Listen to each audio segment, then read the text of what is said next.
علی نے فرمایا تھا حضرت فاطمہ کو دفن کرنے کے بعد لكل اجتماع من خلیلین فرقۃ وكل الذی قبل الممات قلیل. آج فاطمہ کو دفن کرنے کے بعد مجھ پر یہ بات کھل گئی ہے، کوئی کسی کا ساتھ نہیں دے سکتا، کوئی سدا سلامت نہیں رہ سکتے. ایسی حسین جوڑی بھی آج بکھر گئی. ایسا حسین جوڑا کوئی دنیا میں کہاں سے لائے گا؟ ایسا جمال کوئی کہاں سے لائے گا؟ ایسی جوڑی کوئی کہاں سے لائے گا؟ علی اور فاطمہ کی جوڑی کوئی دکھائے تو صحیح، کوئی نبیوں کے بعد کوئی ایسی جوڑی بنی ہو. لیکن آج یہ جوڑی ٹوٹ گئی. 24 سال کی عمر میں فاطمہ جدائی دے گئی، 24 برس کی عمر میں جدائی دے کے آ رہی. ہاں لیکن بھائی ان کا تو مرنا بھی زندگی تھا. پانی کے لیے اپنی فاطمہ سے فرمایا میرے غسل کا پانی رکھو. فاطمہ نے پانی رکھا، خود غسل فرمایا، پھر اس کے بعد چارپائی کو درمیان میں رکھوایا اور کپڑے پہنے اور فرمایا علی اس وقت کہیں باہر نکلے تھے، فرمایا اب میں مر رہی ہوں، میرا غسل ہو چکا ہے، مجھے دوبارہ غسل نہ دینا، یہی میرا غسل ہے اور علی کو بتا دینا. اور وہ گئی. ہاں آپ نے کہا تھا حضرت فاطمہ سے میں جا رہا ہوں، وہ رونے لگی. پھر آپ نے پھر کان میں کہا نہیں تو غم نہ کر، سب سے پہلے تو ہی مجھ سے آ کے ملے گی. پھر وہ ہنسنے لگی. حضرت عائشہ رضی اللہ عنہا دیکھ رہی تھی، پہلے روئی پھر ہنسی. تو کہا یہ کیا بات ہوئی؟ کہا مجھے میرے باپ نے کہا میں جا رہا ہوں تو مجھے رونا آیا. تو انہوں نے فرمایا تو غم نہ کر، سب سے پہلے تو ہی مجھ سے آ کے ملے گی. تو پھر میں خوش ہو گئی. باپ کے جانے کے صرف 6 مہینے کے بعد ابا سے ملاقات ہو. تو حضرت علی فرما رہے ہیں آج دیکھو ان افتقادی فاطمہ بعد احمد دلیل علی الا یدوم خلیل. آؤ دیکھو میں نے انہی ہاتھوں سے محمد مصطفیٰ کو قبر میں اتارا تھا، آج انہی ہاتھوں سے میں نے فاطمہ کو اتار دیا. آج مجھ سے کہ دنیا کا دھوکہ کھل گیا ہے، مجھے پتہ چل گیا ہے کہ یہاں کوئی دوستی سلامت نہیں رہ سکتی، کوئی گھر آباد نہیں رہ سکتا. کل بیت ان طالت سلامتها یوم ستدرکها النکباء والحباب. او میرے بھائیو، کوئی گھر کتنا آباد رہے، سلامت رہے، ایک دن آتا ہے کہ مکڑی کے جالوں کے سوا وہاں کچھ نہیں ہوتا، ہواؤں کی سنسناہٹ کے سوا وہاں کچھ نہیں ہوتا. اللہ کا واسطہ دیتا ہوں فیصلہ آباد سے دھوکہ نہ کھاؤ، اس کے بازاروں سے دھوکہ نہ کھاؤ، ہوش میں آؤ، ہم غلط جا رہے ہیں. اور میرے بھائیو، اگر مر کے اللہ کے پاس جانا ہے تو اس زندگی سے واپس آؤ. میں اللہ کو اس کے رسول کا واسطہ دیتا ہوں. اگر مر کے کہیں اور چلے جانا ہے، اگر مر کے اللہ کے پاس نہیں جانا یا اللہ کے رسول کا سامنا نہیں ہے، جو مرضی کرو. پھر ہم بھی چھوڑیں، اب ہمیں بھی کچھ سمجھاؤ. ہم کیوں بول کے گلے کی ایک رگ میں درد اتار بیٹھے؟ گھر چھوڑ سارا وجود ہڈیوں میں درد اتر گیا ہے. تو کوئی ہمیں بھی راستہ بتاؤ کہ یہ راستہ ہے، اس پہ موج میلہ بھی ہوگا، اللہ بھی نہیں ملے گا. آؤ ہم سب پھر ہم بھی مل کر تمہارا ساتھ دیں.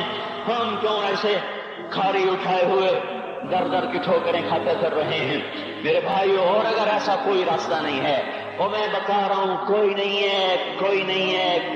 ہے، میرے پاس کوئی مضمون نہیں بیان کرنے کو. میں یہ نوجوانوں کو دیکھتا ہوں، میرے بند ٹوٹ جاتے ہیں، میں دیوانہ ہو جاتا ہوں کہ میں ان کے کیسے دلوں میں اتر کر ان کے دلوں کی لگاموں کو اللہ کی طرف پھیر دوں اور اس کے رسول کی طرف پھیر دوں. یہ جب گانے بجانے میں ڈوبتے ہیں، جب یہ رقص گاہوں کو چلتے ہیں، جب یہ تاجر غلط تولتے ہیں، اور جب یہ بینک سے قرضے لے کر لمبے نظام بناتے ہیں، پرائز بانڈ خرید کر دعائیں مانگتے ہیں، اللہ میرا بانڈ نکل آئے. او میرا بھائی، تجھے کیا ہو گیا؟ تو جوئے پر دعائیں کر رہا ہے کہ یا اللہ میرا بانڈ نکال دے. میں کیسے ہوش میں لاؤں؟ میں تو خود مدہوش ہو چکا ہوں. میں تو صدمے جیسے آدمی کو پاگل کر دیتے ہیں، دیوانہ کر دیتے ہیں. وہ دیوانگی کی کیفیت ہے کہ کوئی سنتا ہی نہیں، کوئی مانتا ہی نہیں. 4 دن کے تھوڑی دیر کے لیے ہائے کرتے ہیں، پھر وہی ڈگر، وہی راہیں، وہی غفلت، وہی صبحیں، وہی شامیں. کہاں سے کوئی آئے گا؟ کون سی آواز آئے گی؟ کوئی قیامت کے کڑکا کو سننا چاہتے ہو؟ کیا آسمان کے دھماکے سن کے توبہ کرنا چاہتے ہو؟ کیا آسمان کی بجلیوں کو کونجتا دیکھ کر پھر توبہ کرو گے؟ یا زمین کے کلیجے کو پھٹتا دیکھ کر پھر توبہ کرو گے؟ یا سمندر کی بکھری موجوں کو چڑھتا دیکھ کر پھر توبہ کرو گے؟ یا ہواؤں کے جھکڑ بگولوں کو دیکھ کر پھر توبہ کرو گے؟ نہیں، پھر توبہ کا وقت نکل جاتا ہے، ابھی وقت ہے، ابھی ہم لوٹ آ جائیں۔ قبروں کی وہ سیدگی یاد کرو، قبروں کے اندھیرے یاد کرو۔ اور میں آپ کو سنا رہا تھا، اس قبر نے مجھے روک لیا، اس کی ایک ایک مٹی کے ذرے نے مجھے کہا کچھ ادھر پڑھ دو، یہاں کوئی نہیں آیا۔ ہاں، کوئی نہیں آیا کرتا، کوئی نہیں آیا کرتا۔ یہاں علی فاطمہ جدا ہو گئے، باقی کون ہمیشہ رہ سکتا ہے؟ اور جب جدائیاں ہوتی ہیں پھر کیا ہوتا ہے؟ كأن لم تكن بيني وبينك خلة ولا حسن ود مرة في التبادل۔ پھر ایسا ہوتا ہے جب جدائیاں ہو جاتی ہیں پھر یوں ہوتا ہے کہ جیسے کبھی کوئی آیا ہی نہ تھا، کوئی مل بیٹھا ہی نہ تھا، کوئی ماں نہ تھی، کوئی باپ نہ تھا، کوئی بھائی نہ تھا، کوئی سنگی نہ تھا، کوئی ساتھی نہ تھا۔ اس طرح انسان بھلا دیتا ہے اپنے جھمیلوں میں گم ہو کر، ہنسی مذاق میں گم ہو کر۔ میں اس قبر میں کھڑا پڑھتا جا رہا ہوں، اس کا کتبہ ٹیڑھا ہو چکا ہے زمانے کی گردش نے اور ماضی کے بے رحم گردش نے اس کے سارے کتبے کو کالا کر دیا تھا۔ مجھے تجسس ہوا، میں دیکھوں یہ ہے کون جس کی قبر نے مجھ جیسے اجنبی کو رونے پہ مجبور کر دیا اور مجھے کھڑا کر دیا۔ میں قریب ہوا، میں نے جھاڑا تو پر لکھا ہوا تھا اللہ اکبر، رستم ہند امام بخش۔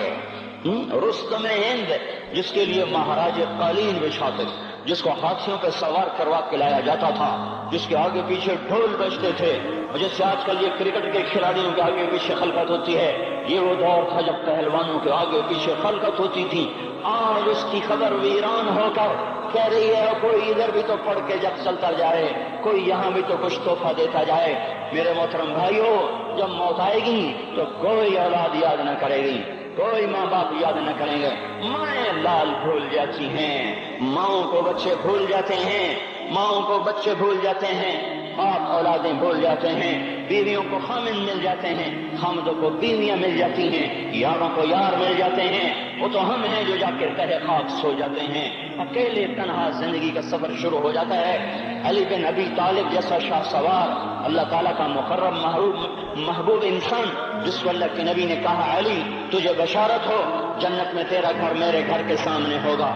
اتنی بڑی بشارت، علی تجھے مبارک ہو، جنت میں تیرا گھر میرے گھر کے سامنے ہوگا۔ اتنی بڑی بشارت کا لینے والا، روزانہ کی رات کی فریاد، مجھے تو پتہ نہیں کہ میرا یہ بیان قبول ہے کہ مردود ہے، آپ کو پتہ نہیں آپ کی آمد قبول ہے کہ مردود ہے۔ آج 25 روزے رکھتے ہوئے ہو گئے، کچھ پتہ نہیں اللہ تعالیٰ قبول کرے گا یا رد کر دے گا۔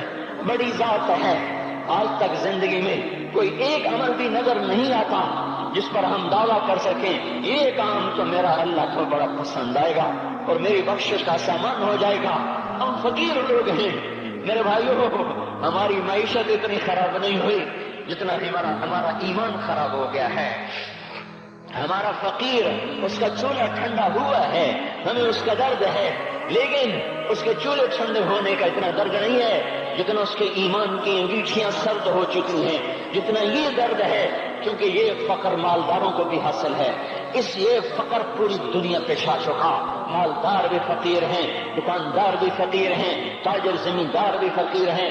آج جو جتنا بڑا دنیا دار ہے وہ ایمان کا اتنا بڑا فقیر ہو چکا ہے، وہ بھکاری ہو چکا ہے۔ کچھ نہیں ہمارے پاس، کوئی دعویٰ نہیں زندگی بھر کے کسی ایک عمل پر، جن کو جنت کے پروانے مل گئے۔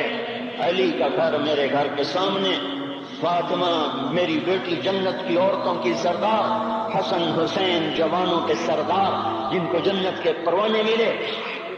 حضرت علی رات کو اٹھ کے رو رہے ہیں، آہن آہ من قلت الذات وبعد السفر ووحشت الطریق، اے میرے مولا مجھے معاف کرنا، میرے پاس عمل کوئی نہیں ہے، اے مولا مجھے معاف کر دے، میرا عمل تھوڑا ہے۔ اور میں نے ابھی کیا کہا ہے، میں نے ابھی کیا بتایا آپ کو کہ علی کا گھر نبی کے گھر کے سامنے ہے، تو کچھ تو سوچو، کبھی تھوڑے عمل والا بھی دو جہان کے سردار کے گھر کے سامنے گھر بنا سکتا ہے؟ کبھی تھوڑے عمل والا اتنے مرتبے پہ جا سکتا ہے؟ وہ کیا کہہ رہے ہیں؟ یا اللہ میرا عمل تھوڑا ہے تو میرے پاس کیا ہے جس کا میں دعویٰ کروں؟ یا اللہ میرا عمل تھوڑا ہے، یا اللہ مجھے تنہا جانا ہے، یا اللہ راستہ بڑا خطرناک ہے، یا اللہ عمل کا توشہ تھوڑا ہے، اے میرے مولا مجھے معاف کر دے، مجھے معاف کر دے۔ یہ وہ ہیں جو معاف ہو چکے ہیں، جن کی بخشش ہو چکی ہے، اور مجھے تو پتہ نہیں ہے کس حال میں